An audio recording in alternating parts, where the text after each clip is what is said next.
இளைஞரை கடத்திய விவகாரத்தில் எம்எல்ஏ ஜெகன்மூர்த்தியின் முன்ஜாமீன் வழக்கானது விசாரணை நாளைக்கு ஒத்திவைக்கப்பட்டிருக்கிறது. இது தொடர்பான விவரங்களை செய்தியாளர் மதன் வழங்க கேட்கலாம். மதன், விவரங்களை பகிர்ந்துக்கலாம்.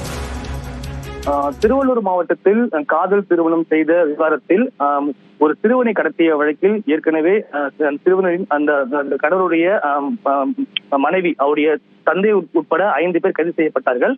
அது மட்டும் இல்லாமல் இந்த கடத்தல் சம்பவத்தில் தொடர்புடையதாக ஏற்கனவே பூவை ஜெகன்மூர்த்தி அவர் மீதும் ஏடிஜிபி ஜெயராமன் ஆகியோர் மீதும் வழக்கு பதிவு செய்யப்பட்டது. இதில் ஏற்கனவே ஏடிஜிபி ஜெயராமன் கைது செய்யப்படுவதற்கான அந்த நடவடிக்கை மேற்கொள்ளப்பட்டது. அவர் சஸ்பெண்ட் செய்யப்பட்டுள்ளார்.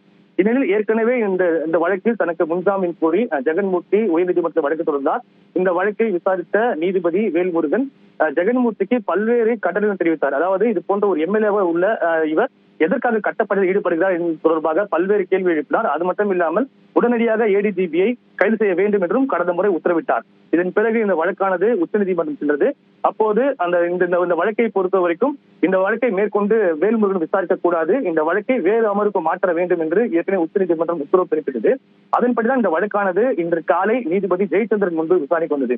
அப்போது காவல்துறை தரப்பை பார்க்கும்போது தற்போது இந்த வழக்கானது தற்போது சிபிசிஐடிக்கு மாற்றப்பட்டு விட்டது.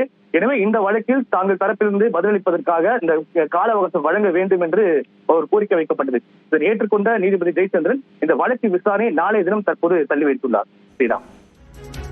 விவரங்களை வழங்கியதற்கு நன்றி மதன்.